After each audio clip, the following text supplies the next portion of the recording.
Coming up this week on Sporting Journal Radio. Governor Walz came out and said he supports mint fish, what we're proposing on this, and actually recommended in his budget for $110 million. That's actually grown now to $118 million. I think naturally people think, geez, Lake of the Woods must be a darn zoo because it's the Minnesota fishing opener. Fact of the matter is, it's not. The edges of the lakes started to open up. I fish, I hunt, and always will. Broadcasting from the Prairie Sportsman Studios. Presented by OnX. Know where you stand with OnX. We're not just a radio show anymore. Heck yeah. This is Sporting Journal Radio. Welcome to the show. I'm Bret Amundson. Thanks for tuning in. That's Dan Amundson right over there. Dan, how you doing?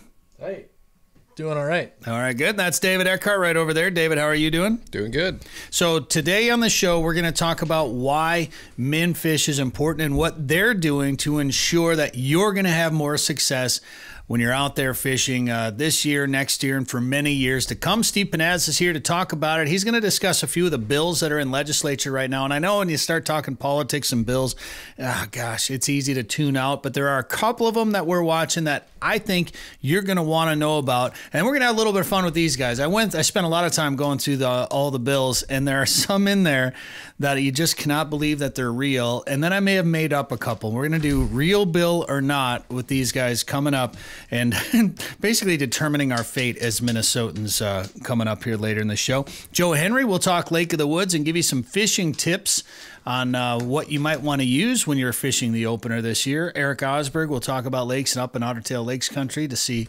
are they going to be open for opener? Probably. But there's a lot of ice right now. We'll get a report from Erik coming up in just a little bit. We'll talk muskies with them too. And of course, Steve Pennaz talking min fish all on the way. And we got a brand new video coming to our Fish Hunt Forever channel. We're going to tell you what that is in 1 second. But first, Dan, who are this week's sponsors? This week we have OnX, Know Where You Stand with OnX. Live Target, match the hatch at livetargetlures.com. Lake of the Woods Tourism. Lake of the Woods is the walleye capital. Plan a trip for this opener at lakeofthewoodsmn.com. Haybell Heights Campground and Resort. Book a trip to Devil's Lake this summer. Learn more at haybellheights.com. Al Claire Audio. Save your hearing in the field with Al Claire. Learn more at alclaireoutdoors.com. Otter Tail Lakes Country. Find your inner otter at ottertaillakescountry.com. And Prairie Sportsman, we have a couple more episodes for you this season, but you can watch all of those episodes anytime at the Prairie Sportsman YouTube channel. And we'll give you a little sneak peek of what's coming up this week here in just a couple of minutes. Last summer, we also work with an organization called AGLOW, the Association of Great Lakes Outdoor Riders. Dan and I went down to Branson last summer, and Dan, we got to fish for something we'd never fished before. Sure did. Spotted bass at Table Rock Lake. Cool experience. Here's part of what it looked like. Doubled up. Nice. Heck yeah. It didn't at first, but now that's heavy, whatever it is. Oh, there's one, eh? This is like That's a tank.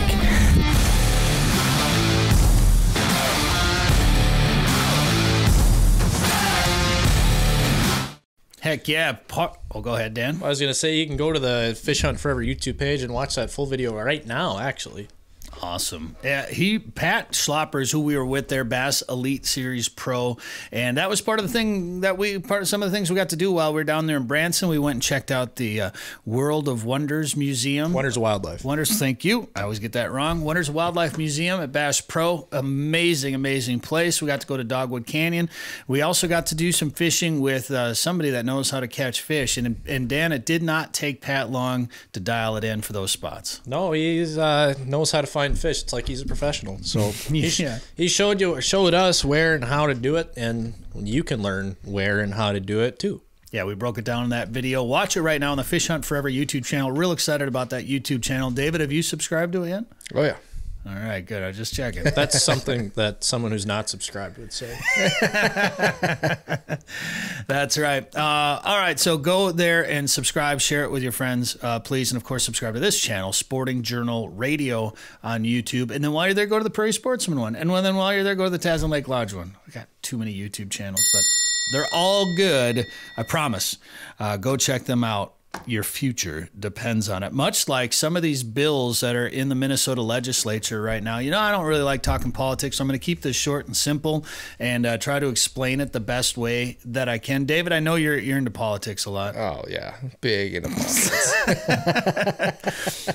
As we discuss, we'll discuss later with Steve Pennaz, and we've said it here on the show before, most of us, if you're watching this, you're probably like us. You don't want to deal with politics. You want to get away from it all. But more and more, it seems like more and more rights are getting taken away from us. So it's important to pay attention and have strength in numbers and have conservation advocacy groups like MinFish at your back of the Capitol doing the dirty work for you. So they're paying attention to a couple of bills, including this outdoor recreation modernization appropriation. It's $118 million from the general fund that's going to restore some boat accesses,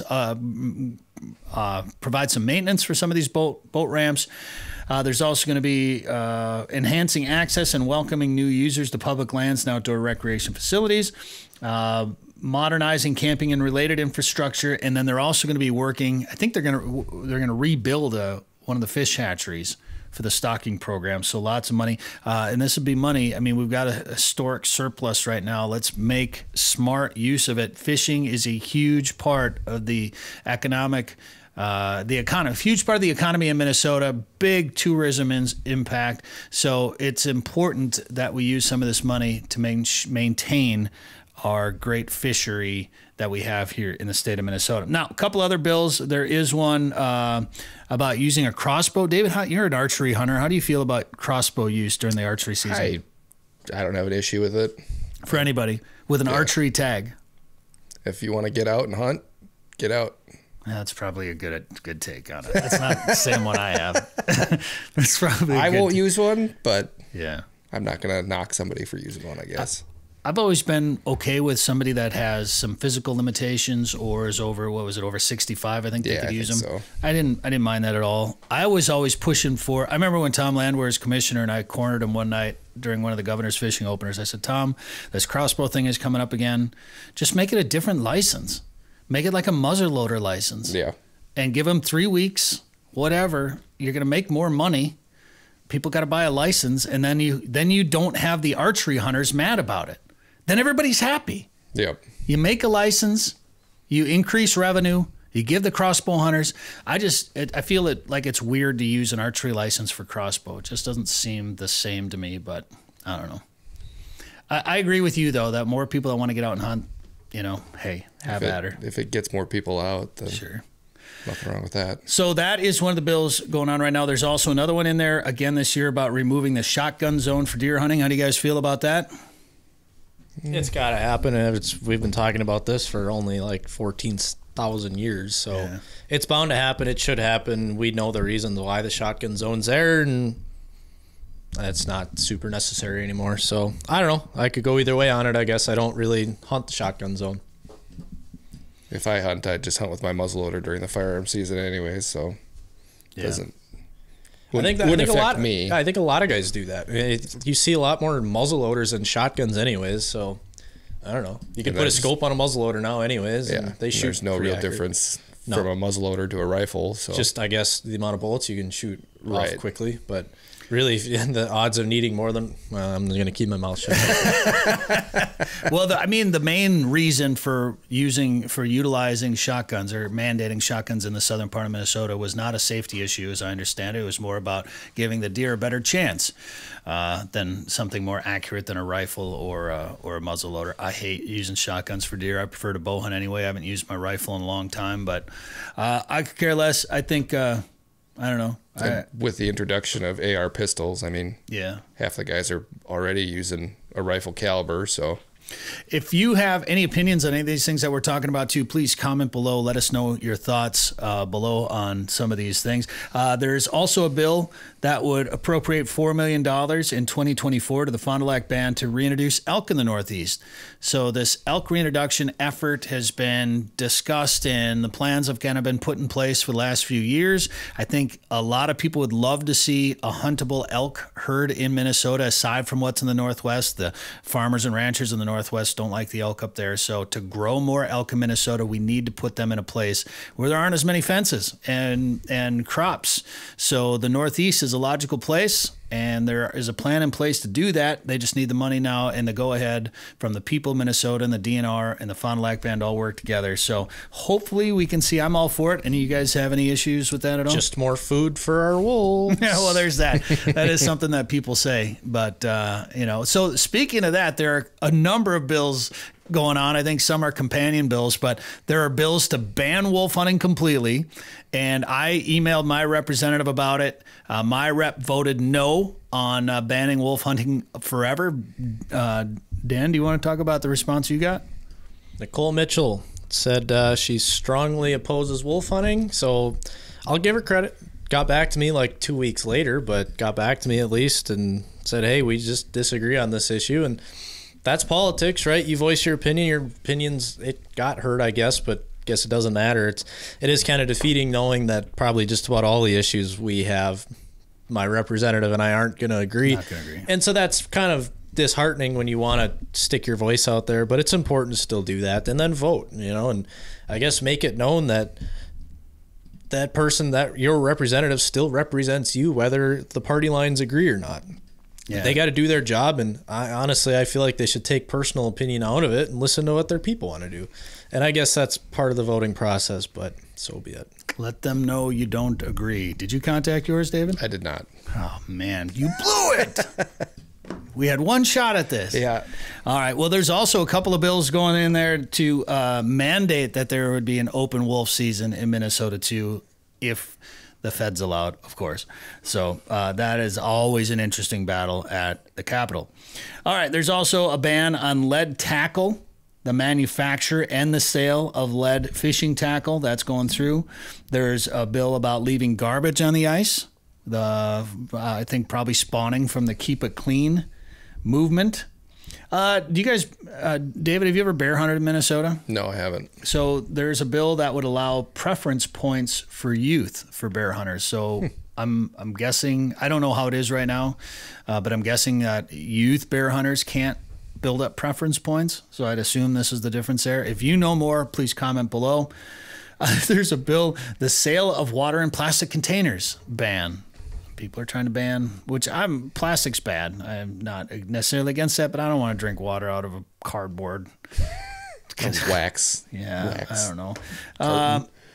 I don't know what the right answer is there. There is also some work. So the DNR talked about a new licensing system, and I think the ultimate goal of this new licensing system, maybe in a year or two, is that we would have an app on our phones that would have all of our license information in it, similar to many other states and Saskatchewan. There is a bill that would require paperless angling, hunting, and trapping licenses, unless requested in paper format. How do you guys feel about not having a paper license? Well, if it was on your phone. Yeah, well, that's what it would be, probably in the app. Yeah. I only carry one if I have a tag anyways. I don't remember the last time I printed out a license. That's not a tag. So that's probably the unless requested in paper format. That would probably be a deer tag or a turkey tag. Wisconsin, you don't tag your deer anymore. Yeah, that's true. So it might be going to that, and that's fine. Yeah, I hate carrying around paper. As long as I got my phone, I don't mind it. All right, so finally, real quick, we're going to give you a little sneak peek at the new Prairie Sportsman that's coming out, and we'll talk to Steve Pennaz about minfish. But real quick, I should mention this. Have you guys ever heard of Canoemobile? No.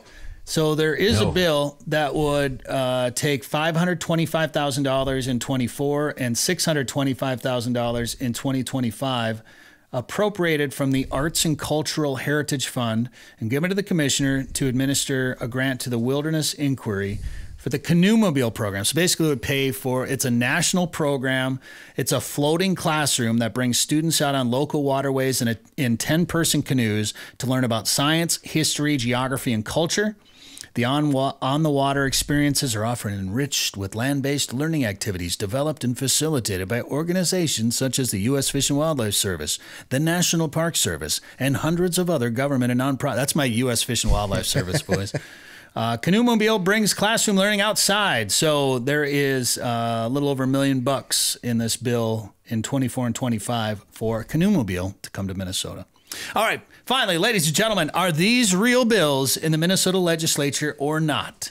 Are you ready to play SF553, a safety education requirement that would require watercraft operators to have a permit. Is there a real bill requiring you, if you want to take your boat out there and go fishing, you're going to have to take a safety class? Isn't that already a thing? Get a permit.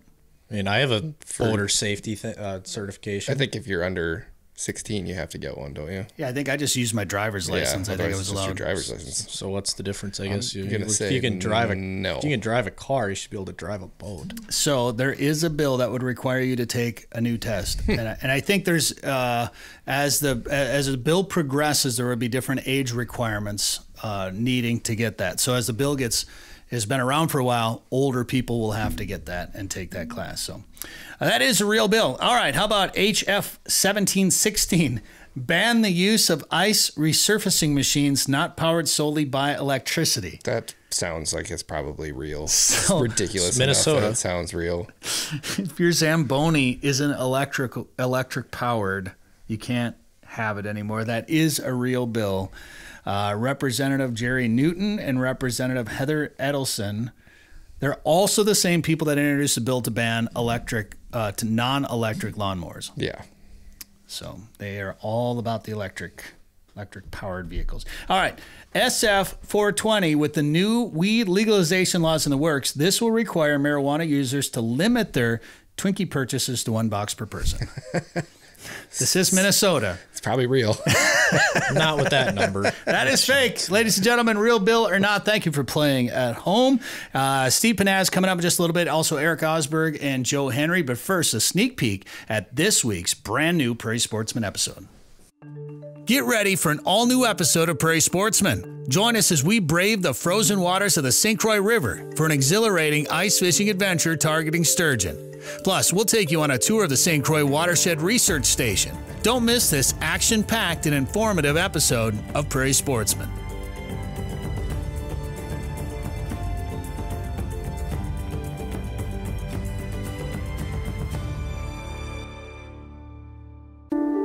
Kodiak, a North American waterfowl film, is coming to the Fish Hunt Forever YouTube channel. Well, I've been a sea duck hunter for about 30 seconds, and I've already got one that's probably going to go on the wall, so this is the coolest duck hunt I've ever been on.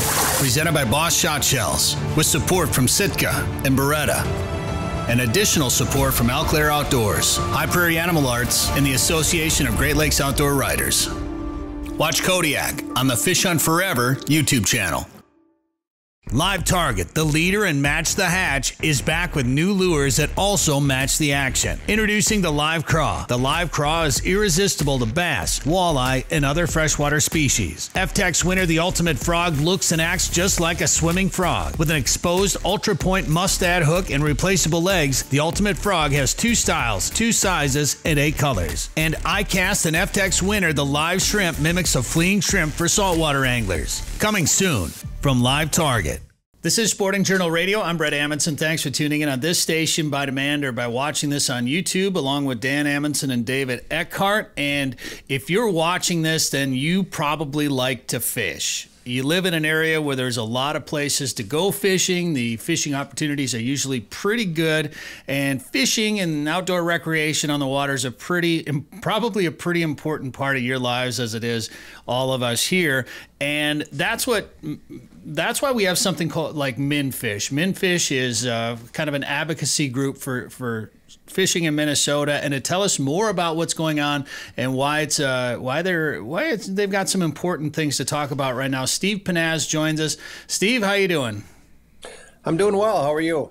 I think last time I saw you, you were hoisting about a 40-pound lake trout up in the air. Yeah. Something like that. I appreciate the help with it, by the way. Yeah, no problem. Lake Commandos, of course, we've seen one Tazen episode of Lake Commandos, and then there's going to be another one coming out next season, I believe. Real quick, where can people watch that? Where can people watch that show? We are 5 times a week in Q2 on Outdoor Channel. The best time in Minnesota is 10:30 on Sunday mornings. All right, very good. Well, you're also part of MinFish, which is doing a big auction right now, a fundraiser, and there are a lot of people such as yourself are auctioning off some fishing trips. What was your participation in this, Steve? Well, the Minfish, the world's greatest fishing auction, was designed to raise money to support Minfish as we continue to try and encourage the state to reinvest back in fishing. And we've had some really good success. In fact, we've got some legislative bills on the that have been introduced in both the House and Senate that look to bring in as much as $60 million for hatchery rebuilds, which is a big need right now, and another $50 million for boat ramp improvements. A lot of the ramps were built, sometimes 30, 40, 50, 60 years ago, and the boats back then were a lot smaller than they are today. So we're really looking for the state to come back and support anglers and fishing. It's a $4.4 billion industry in Minnesota, and it just deserves some reinvestment from the state. Well, the amount of money that the fishing tourism industry brings into the state, I think you have to look at it and support it legislatively. And is this the same bill then that would appropriate money from the general fund to modernize Minnesota state managed outdoor recreation experiences? They're talking about $28 million for enhancing access and welcoming new users to public lands and outdoor recreation facilities as part of this. Yes, they're looking at two ways to fund this. They're looking at some general fund type stuff, and they're also looking at some bonding bills. So right now, it's sort of a soup trying to figure out how to get this done. But back in January, Governor Walz came out and said he supports Minfish, what we're proposing on this, and actually recommended in his budget for $110 million. That's actually grown now to $118 million. The challenge for anglers is we've got to get this through the legislature. So what do you envision? What does Minfish envision for boat accesses with the upgrades? Are just to basically maintain kind of what we have, or do they foresee any other sort of changes to access locations? Well, a number of boat ramps, especially in the northern part of the state, don't actually even have docks or anything like that. So we're looking at larger parking areas for rigs that are for bigger boats. We're looking for better ramps. We had a bunch of issues last year with the drought, and a lot of the ramps got beat up from the drought and the weather. And we're just looking for enhancing them to better handle the number of anglers and boaters that are out there now. Stocking is obviously pretty important here. So there'd be what is it, $50 million for fish hatcheries? 60 million, yeah. 60 million for hatcheries. Okay. Yeah. And that's just for maintenance and upgrades? No, actually, there's the goal is to rebuild one of the most important hatcheries in the state, which is Waterville, out of Waterville, Minnesota. It's really the one that produces most of the walleyes for stocking in southern Minnesota, as well as actually northern pike, catfish, and some other species that are critical for some of these southern fisheries. The original hatchery was built back in the early 50s. It was actually a fish research center. It wasn't really a hatchery. And so it just needs to be improved. And one of the goals right now is to replace that hatchery with something that's a lot more efficient, allows them to produce more fish more efficiently, and really meet the needs that seem to be growing as more and more anglers get out. So somebody listening to this or watching this is like, okay, it's political stuff. It's bills. There's money. Like what can I do about this? They actually can do something about it, right? I mean, it pays to contact these representatives, doesn't it? It absolutely does. Hey, I grew up in North Minneapolis fishing the Mississippi River. I got involved because I was not happy with the voice that anglers had at the Capitol and with the DNR. And there was several like-minded people that wanted to get involved with Minfish. It's a nonprofit group. And really what it shows is the power of getting involved. We had the Fisheries Summit last year. Governor Walz in a re-election year came to the event, but I think that he heard the message that we're not reinvesting back in the sport. There's been $0 of the general fund going back into fishing, and that has to change. And so we're finding fertile ground, not just with Governor Walz, but on both sides of the aisle at the Capitol, as well as the DNR. And it just shows what happens when we come together as a group. We're 1 million something strong, and we're a big voice. And the more we get people to join Minfish and get involved, the better it's going to be for all of us. You know, and it looks like when you talk about raising money for Minfish to get some of these things done, it sounds like some professional lobbyists have actually been hired to help get this done. Yes, like? We've had four experienced lobbyists work. We worked last spring trying to get the bonding bills through unsuccessfully, and we went back at it again this spring, and we're very optimistic that this is going to be the year that we're going to have some good news by the end of the legislative session. But anybody that's listening to this, please get a hold of your representatives both in the Senate and the House and say, I support reinvestment back in fishing. It's good for our state, it's good for our economy, and it's good for our residents as well.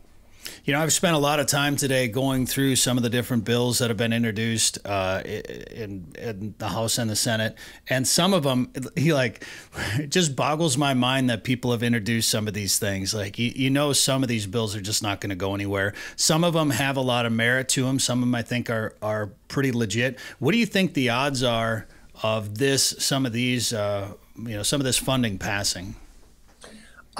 With the governor's support, I believe we're going to get it done. I really think that we can handle. I think we're going to get it done this year. It's obviously it's not a for sure thing.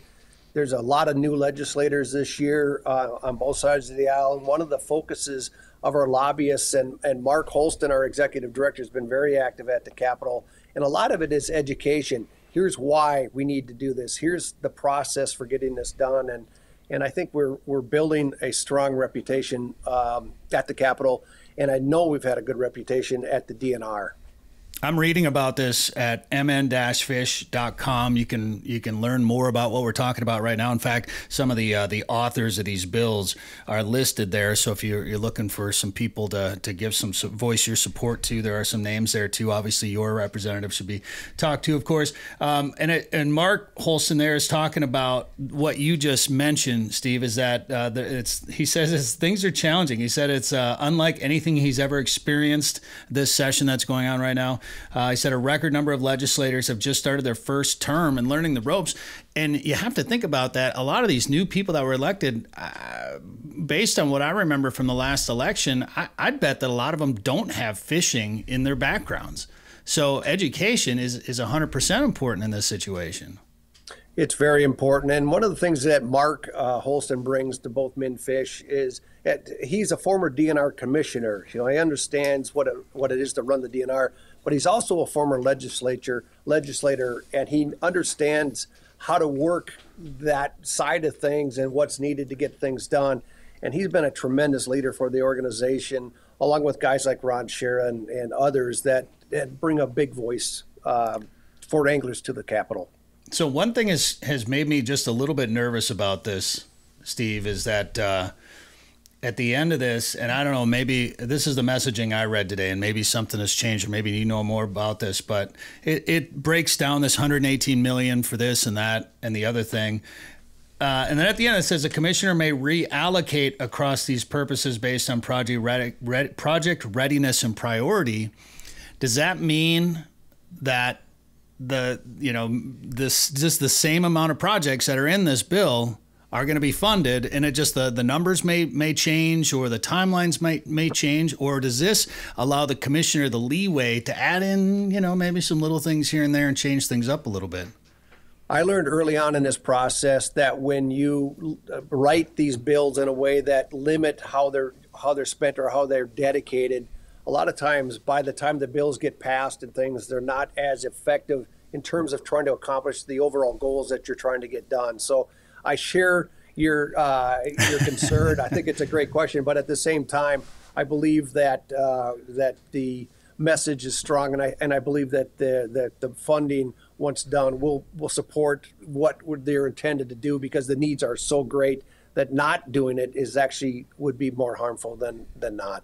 Okay, that's good. And the fact that we've got this historic surplus right now, all this money, all this, taxpayer money, it'd be good to put it into projects like this. And now is the time to really take advantage of that available money to fund some of these projects, instead of having to, say, raise license fees, which will probably end up happening as well too, as we know, but to put some money behind some projects that are definitely necessary. So this is an important one for us.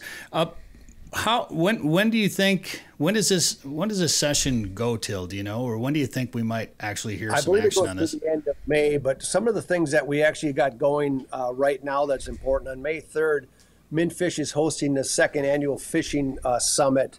I can't stress how important this thing is, because the last time we had this, we had Governor Walz was there, Commissioner Stroman was there, and they got to hear firsthand what's going on. And this year we're having another summit at Clam headquarters in Rogers, and we're going to provide a legislative update on where things are sitting.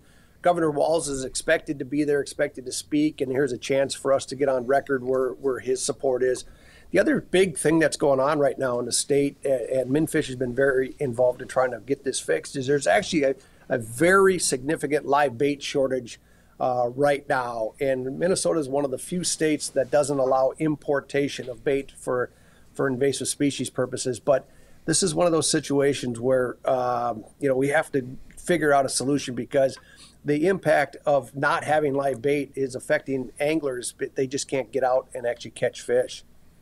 Well, but the plastic makers must be just having a heyday right now. They must be enjoying this a little bit. Well, to fix the jig, I got Pierce coming in here. Hey, Pierce.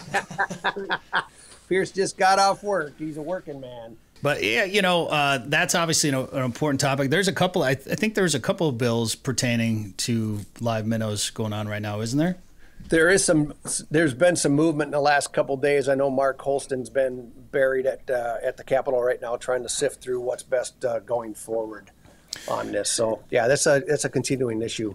Well, I'm excited about this actually. We're planning on being there May 3rd at Clam, so we're going to be there for this event. We missed out on it last year. We were out of town, weren't we, last year, Dan? You were trying to kill a turkey, yeah. Oh, yeah, that's right. I was on the road trip. That's right. Not killing a turkey, but I was trying. I was trying very, very hard, so I was out of town. But going to be in town for this one, and looking forward to being there. So this is, from some of the names that I saw on the list of people that are going to be there, it's kind of the who's who in the fishing world in this region, isn't it?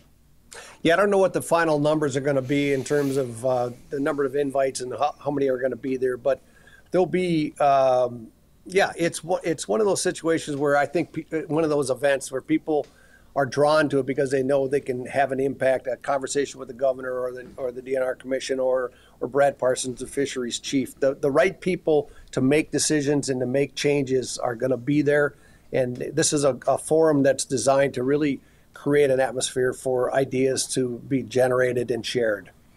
Well, let's just bump back to MnFish for 1 second. I'm looking at the membership options. There's a newsletter that you can just sign up for, and it's free. You can just put your email address in to get updates. There's a yearly supporting member option for $35 a year, just like other conservation organizations. And then there's a life member for just $250, one-time donation, which I'm going to do today.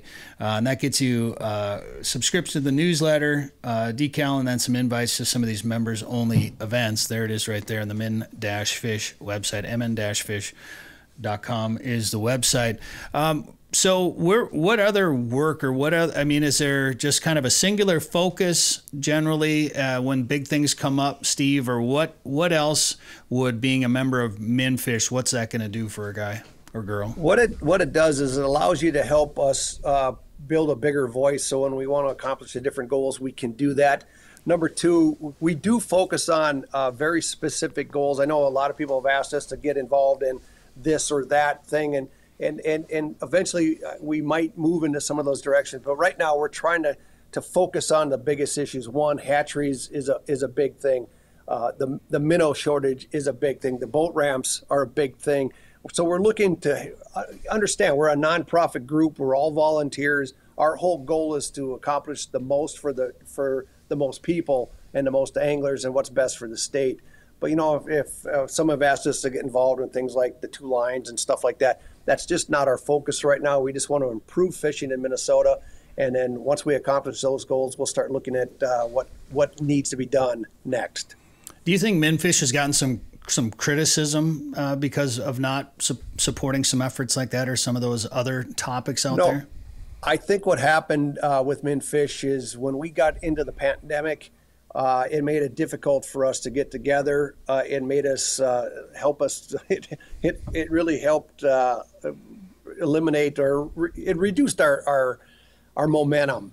And now that we're out of there, we're firing on all cylinders. We've got the right people in the right places, and we're getting things done. And I think people that had wondered about MinFish 2-3 years back are now going to find out that that we were laying groundwork those first few years, and now that groundwork is starting to pay dividends. And honestly, that's what I've told people, because I've heard from a few people here and there, well, what has MinFish done and this and that? And I said, well, I think, some changes were made. The pandemic really kind of hurt, but I feel like there is a lot of momentum right now. I think things are going really well. I had a great conversation with Mark at the Northwest Sports Show this year. I probably kept him around that. He stopped by. He made the mistake of walking by the Tazen Lake Lodge booth while I was standing there. I'm like, hey, Mark, get over here. I got a couple things I want to talk to you about. And I probably kept him there longer than he wanted to be, but had a pretty good talk with him there. Mark is very impressive. His dedication. This isn't a full-time job for him. This is a lifestyle for him, and his heart is in the right place. He wants to get this stuff done. In fact, everybody that's on the board is dedicated to getting things done. This is not personal in any way. It's all about giving back to the industry and giving back to the support that's been so good for all of us. And I think Mark is just one of that's kind of quarterbacking it all for us. Well, I'll tell you what, man, all the power to him. And I've said this many times on this show, that as people like us that enjoy the outdoors, I think 99% of the time we just want to unplug and get away and go out and sit on the lake or sit in the woods somewhere and just get away from it all. Don't want to get involved in politics. Don't want to get involved in controversial subjects or anything like that. Don't want to be a part of that whole thing. But we found, and I found, maybe it's me getting older, but I found that if we want to continue to enjoy those things, we have to, or somebody has to, which is why we have such great conservation organizations with people willing to get their hands dirty and get into the middle of the, wade through the political, well, I'm not going to call it a swamp necessarily, but the political mess that it can be at times. So there is strength in numbers. When you say there's strength in numbers, that's not just, you're not just saying that. It literally tells somebody who's in charge of making our laws, hey, we have 50,000 people, or we have 1 million people. The state of Minnesota sells a million licenses, fishing licenses, whatever it is. We have this many people that care about fishing in the state of Minnesota. That's an important thing. That is a strong voice that needs to be listened to. What's interesting is a lot of situations, or especially I've learned a lot in the last 4 or 5 years being involved in fish. Number one, we had a legislative meet and greet at near the Capitol about a month ago, and Governor Walz was there, and he spoke, and he actually came up after he picked me out of the crowd for some reason and came over and said hi and things. He said, I appreciate what you guys are doing for us, because he said, I had no idea fishing as an industry in Minnesota it is as big as Mayo.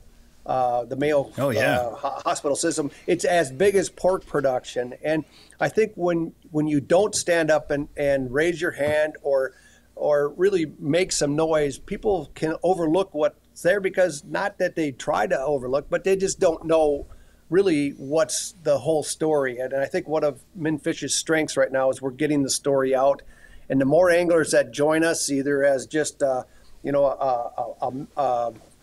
free member, or if we can get their support financially, we could use that as well. But it's the more we can get involved, the more people that we can put behind us, the better. And it takes just minutes to go online and sign up and get our newsletters and keep in touch with what's happening. Well, I've been saying it more and more lately. Now is the time to fight for what we enjoy doing, and that's spending time outdoors, hunting, fishing, outdoor recreation. We need to make sure that we cement this tradition for future generations, and having an organization like MinFish to help us get that done in the political realm is even more important these days. So, Steve, min-fish.com is the website. Anything else you want to let our listeners/viewers know about MinFish, or anything coming up? Well, we've got the summit May 3rd, and we're gonna live stream this next week. I don't know if it's going to be on our YouTube channel through the website, or if it's going to be on our Facebook page. We're going to figure that out in the next day or two.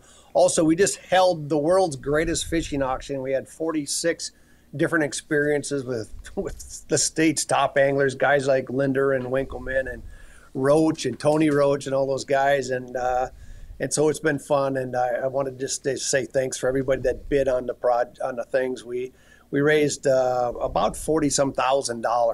And that's going to go a long way to keep us fighting on behalf of all the anglers. So thank you for those that bid, and for those who donated trips. It was really a great experience. Man, could you imagine being in the boat with some of those guys? I mean, I wouldn't even have to fish. Just sitting there and listening to them, just have them tell fish stories or talk about, the old days or the beginning, like when the fishing industry really kind of had its roots in Minnesota, and some of those names that are on, that are in that list have been a part. Yeah. Like you've been a part of that too, I mean. So at the board meeting up in Brainerd a couple of weeks ago, Gary Roach walked in. I hadn't talked to Gary, or hadn't been in a boat with Gary for a couple decades or more. It was just fabulous to see him. And first thing he said, auction. Hey, I'd like to donate a trip, and I want to donate some fishing rods. And perfect. Somebody just got lucky and won that day with Gary, and it's unbelievable. But yeah. Did he do it with his original guide boat that they restored a few years back? Because that would be that's in the Hall of Fame. That'd be the ultimate. But yeah. All right, Steve Pennaz, I appreciate the time. We'll see you May 3rd at Clam. Thanks for the time today on the show. Absolutely. Thanks for the support. 852 million acres of public land, 147 million private properties, all in the palm of your hand. The #1 hunting GPS app just got better. With hundreds of custom map layers, 3D and topographic maps, you can easily scout on the road or at home before you go. And now you can get important weather details, CWD detection, and even know what crops have been planted where. Get the most trusted hunting GPS app ever made. OnX. Know where you stand with OnX.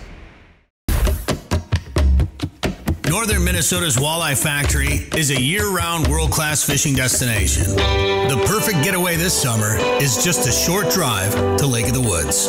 Fish Big Traverse Bay, the Rainy River, or visit the unique Northwest Angle. To catch big fish, you have to go where the big fish are. Plan your trip to Lake of the Woods at lakeofthewoodsmn.com. That's lakeofthewoodsmn.com.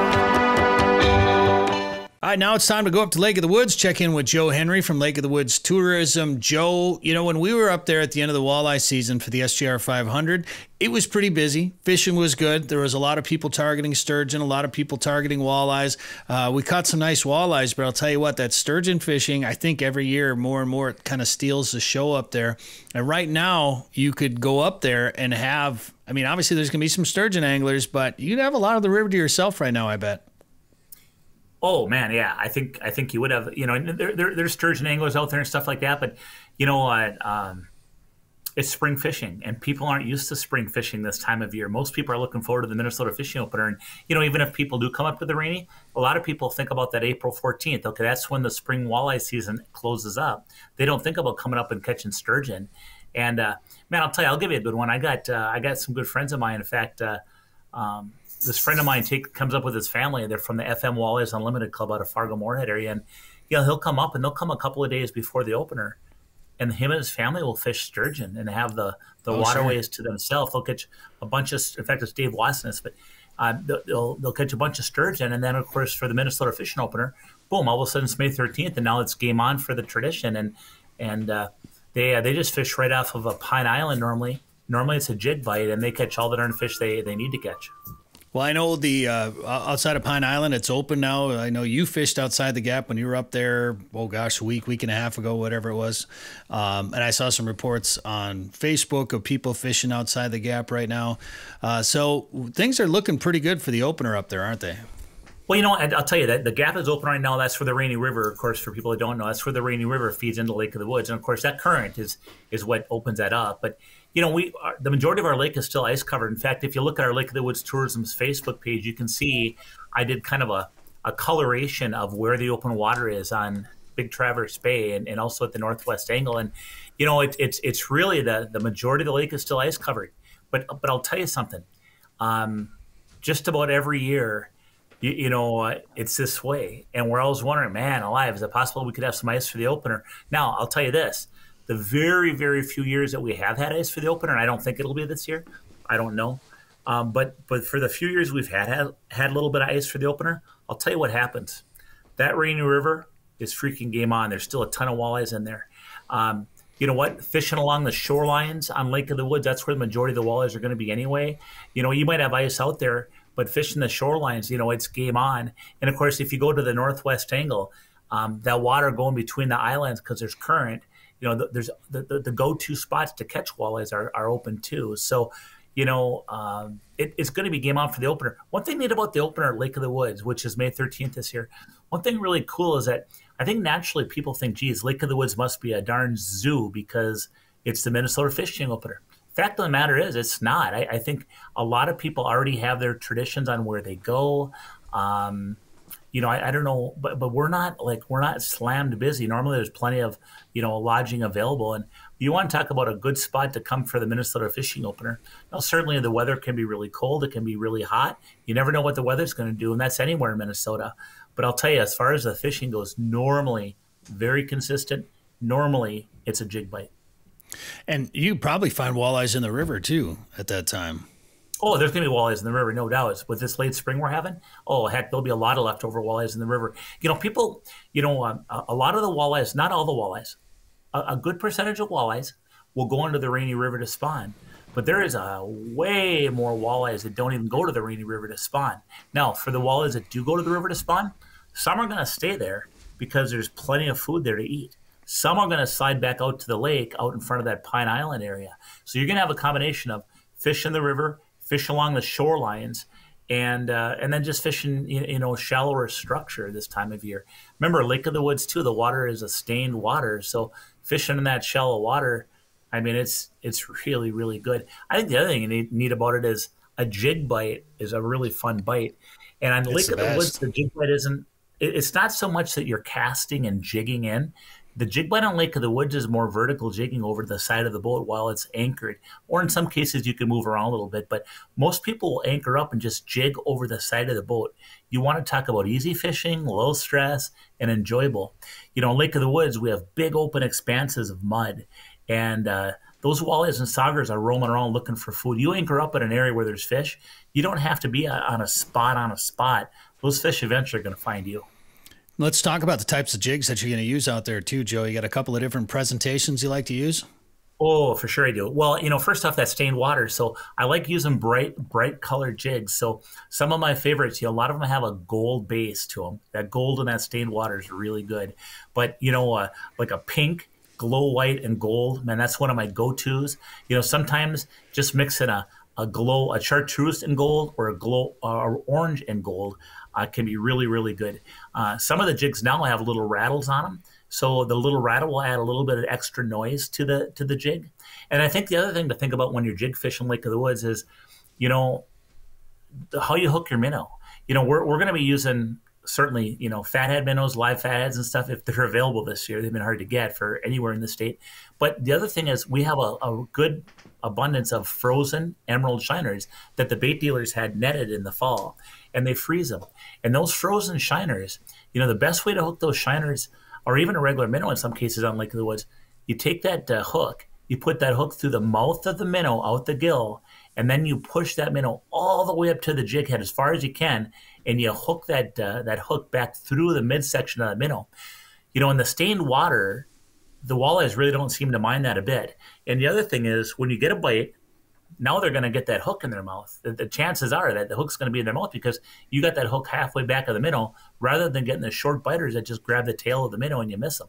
So that's one little tip that really puts a lot more fish in the boat, and it can make all the difference in the world, quite frankly. Well, and talk about those short biters too, because you also add a different way of fish, a different way of hooking up your minnow on there, Joe, in one of those pictures. Well, and I like using a stinger hook oftentimes, and all a stinger hook is a very short piece of mono or fluorocarbon attached to a small treble hook. You can attach that to your jig, and now that little treble hook will go in the back, just underneath the tail of the minnow. And you know, when they grab, again, this isn't the real gin clear water where a walleye has the opportunity to just examine your whole setup and say, no, thank you. This is stained water. Those fish are much more reactive to water displacement, sound, smell, and just a profile. So they're not going to be able to examine that little treble hook hanging below the tail of that minnow. You can get away with that real nicely. It's amazing how many big fish I have caught on a little stinger hook with a little treble hook. Well, and if people are having a hard time finding bait, you know, plastics obviously worked well for us up there this spring. I'd assume plastics would work well year-round up there. Plastics work great up there, absolutely. You know, if most people, if they're able to use live bait or frozen bait, they will. Part of it's a confidence thing. I'll give you a good one. You know, going up to the northwest angle, for those that decide to slide into the Ontario side of Lake of the Woods from the northwest angle, you know, it's you no longer can bring any kind of bait from the U.S. into Canada, not alive, not dead, not frozen, none of it. So it's forced a lot of our visitors to use plastics, and they're doing just as good as they were using live bait. It's a confidence thing. Pros and cons to everything. You know, with plastics, a lot of the plastics have good scent in them. You can use a paddle tail, a twister tail, a fork tail. You know, you can use the many different colors with different color combinations, glitter. The other thing is, you know, when you're jigging with a plastic, if a walleye or any other kind of fish hits you and you miss them, you know, normally when you set that hook, your live minnow or your dead minnow would be gone. You're done. You have to reel up. By the time you reel up, rebait, get it down, that fish is gone now. You know, with a plastic, you set that hook, you miss that fish is still hot to trot. You got that plastic on, you drop it down, jig it a couple of times, very good chance that walleye will hit again. Well, Joe, if people want to make a plan for taking a trip up there for opener or maybe get a summer trip planned up to Lake of the Woods, what should they do? Oh, for sure. Hit our website up, and that is lakeofthewoodsmn.com. Devil's Lake is legendary, and this summer has been legendary for walleyes. Don't miss out. Call Haybale Heights Campground and Resort today to book one of their modern cabins on East Bay. The cabins are furnished with a full bathroom, kitchen, and all the amenities like high-speed internet and are clean following CDC guidelines. Staying at Haybale Heights gives you full access to a private boat launch, fish cleaning station, and beach area. Learn more at haybaleheights.com. That's haybaleheights.com. Plan your trip to legendary Devil's Lake today. Did you know there are more than 1,000 lakes in Otter Tail County? Yep, and I'm gonna fish as many as I can. I'm an outdoorsy otter.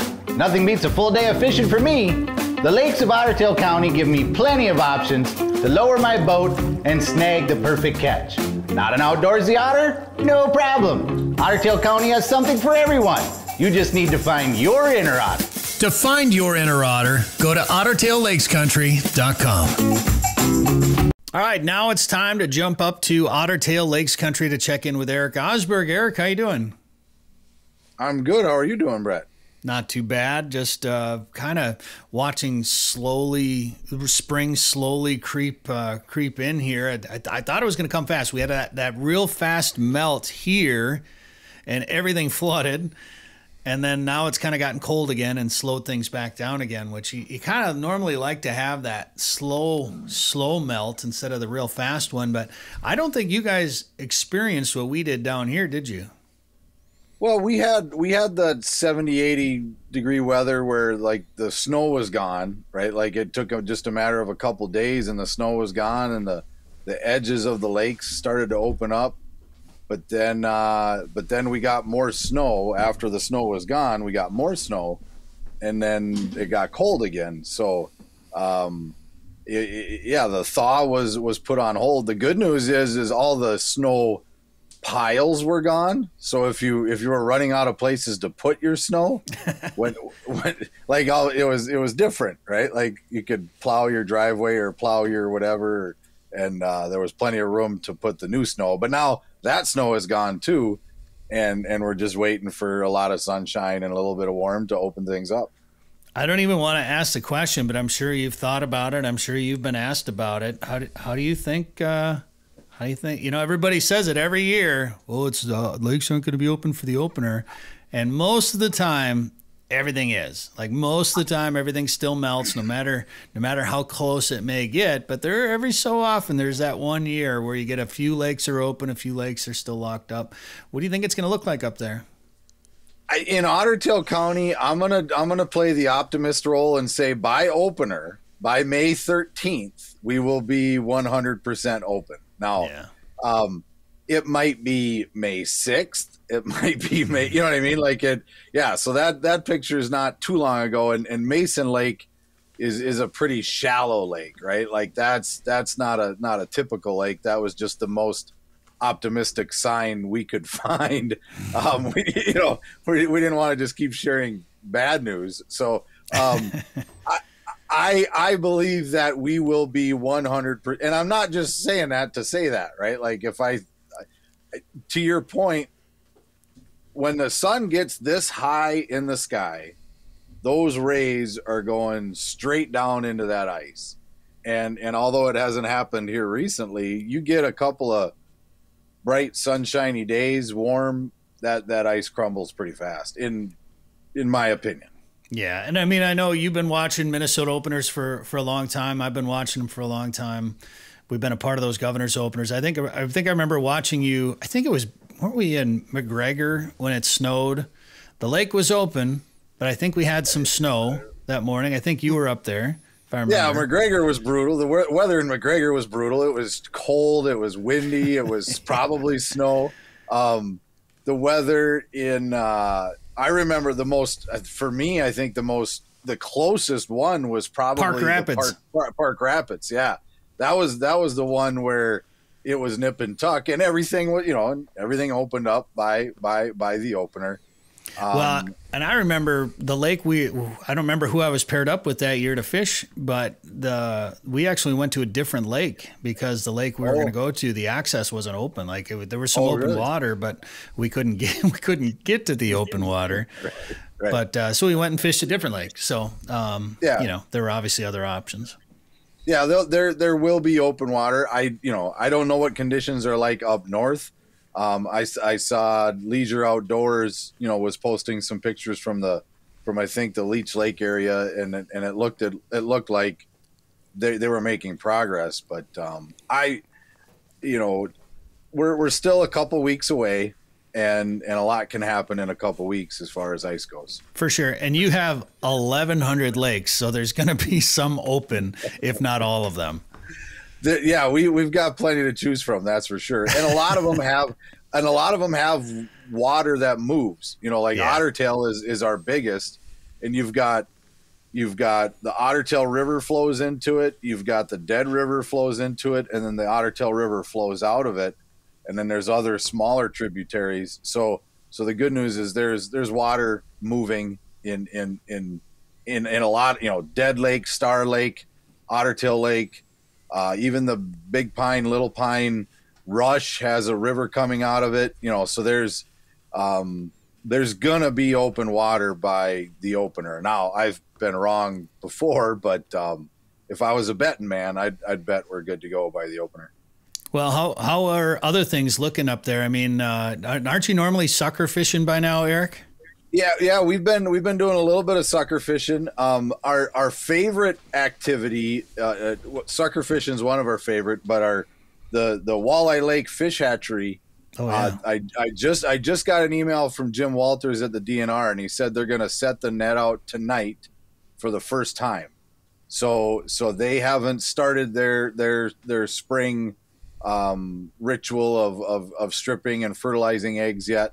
And again, and maybe you and I have talked about this every year since we've talked, but if you've never been to a walleye fish hatchery, I highly recommend you go. The size of the fish that you can see, it just kind of blows you away. And for me, it makes me feel like a really bad angler. Like you see the class, the size and the number of fish that are swimming up a river. And the Walker Lake Fish Hatchery is, and then there's other ones around the state, right? There's different corners of the state have them. But there you go. Dan is the best in the business. I knew if I rambled on long enough, he would need a little tap dancing to get there. I knew he would stumble into it somewhere. But yeah, when you and that's not a big river, and it's not it's what I mean. Like that's almost a stream or a creek, and the amount of walleyes And then the other fish that you see too, it's crappie. You know, there's the first step is they sort them out and they get rid of them. But man, there's some big walleyes that come through there. And according to the DNR, that's just the tip of the that's just the tip of the iceberg, right? Like most walleyes don't run up the river. That's just the ones that for whatever reason choose to. So so that'll be happening here soon. I don't know when, but you know, we'll do our best to keep our audiences in the know. As soon as we can get out there, as soon as they say, "Yep, we're going to start," we'll get out there. Can the public come out and see that? They are in most cases. I don't want to speak for the DNR, but in most cases they're open to the public. And the way it usually works, it's not a, like, what usually happens is that, like, they set the nets out at night, and then in the morning, like 8 in the morning, 8:30 or 9, whatever it is, that's when the DNR gets in there and starts to do their work. And by 10-ish, they're done. You know what I mean? Like, there's no more activity to see. And then they reset the nets, and they have quotas that they're trying to fill. So it's you can't really tell. You know, you can't say they're doing it for a week, or you can't say they're doing it for 7 or 5 days, or, you know what I mean? It all depends on the run. But yeah, the public, they're usually open to the public.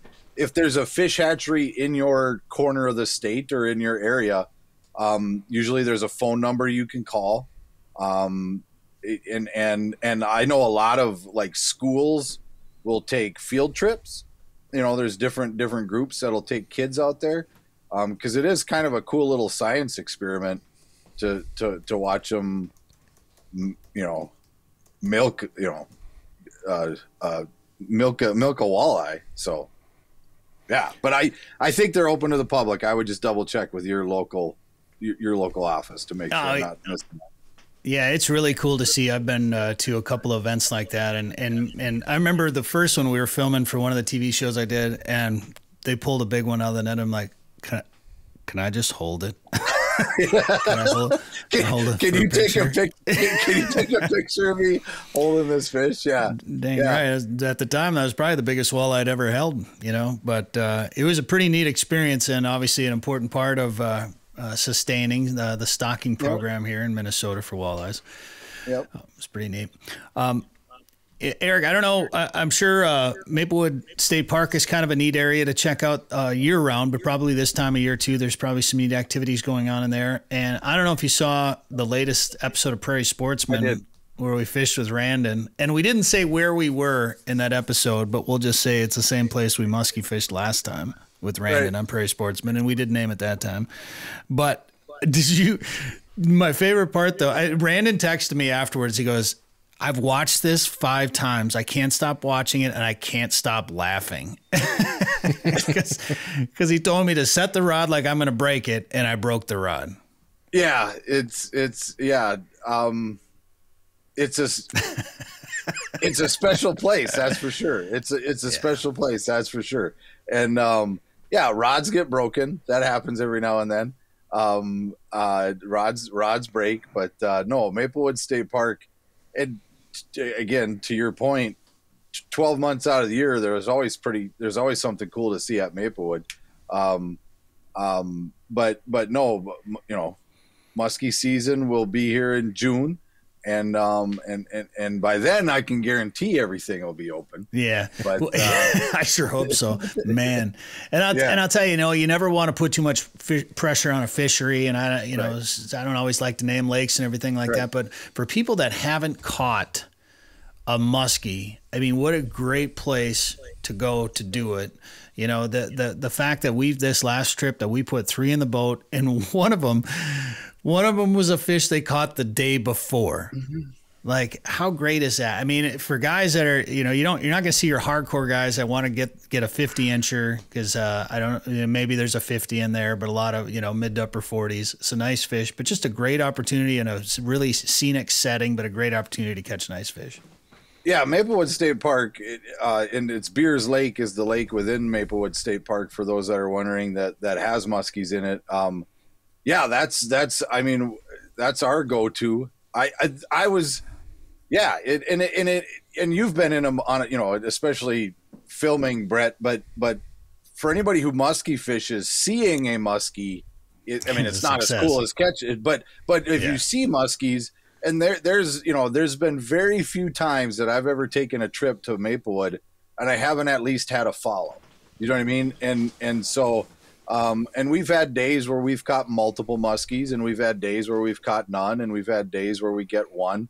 I was out, I took, Willie and one of his buddies, I took them out last year.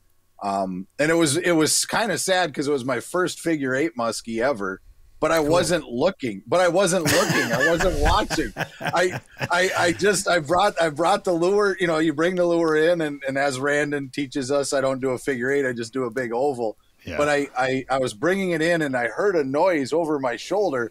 So I was just doing my oval next to the boat, and all of a sudden, bam, right next to the boat, it got smoked. And it wasn't a giant. It was a, high 30s, 38, 39, maybe it hit 40 inches. But just, and again, we didn't wake up at 6 a.m. and spend 12 hours, right? Like, I think we might have went on a weekday and in the evening, right? Like, and so no, Beers is a special place. And I think the lake itself, if you ever go, there's not a huge boat access. There's one boat access, right? And it's not massive. So I don't know that it could get overfished. You know what I mean? Not certainly at one time. I mean, you can fit 10 rigs in there, but no, on the lake is just, it's spread out. There's islands, there's bays, there's, you can find a spot where you feel like you got the whole place to yourself. And then there's zero development on the shoreline. So I know that Otter Tail County is up north to some people, but there's up north, right? Yeah. And so you get inside that park and you feel up north. You feel up north. You feel like you got the place to yourself. Go ahead. Yeah, well, I was just going to say it's a beautiful lake, and it's a testament to catch and release too. And obviously most muskie anglers are almost all of them, they're all catch and release. And when we can catch the same fish that was caught the day before, and Randon or people in his boat have caught that fish like 15, 16 times over the course of a few years or whatever the case may be, it's it would be hard to overfish it. I always don't like naming lakes necessarily, but that's a pretty cool one. And you can watch that episode right now on the Pioneer PBS website, the Prairie Sportsman website, or on the Prairie Sportsman YouTube channel. And Erik, if people want to plan a trip to Otter Tail Lakes Country or learn more, what should they do? They can find their inner otter at our new and improved website. Hey now. OtterTailLakesCountry.com. Or they can find us on any of the social medias, whether it's Facebook, Instagram, Twitter, or YouTube.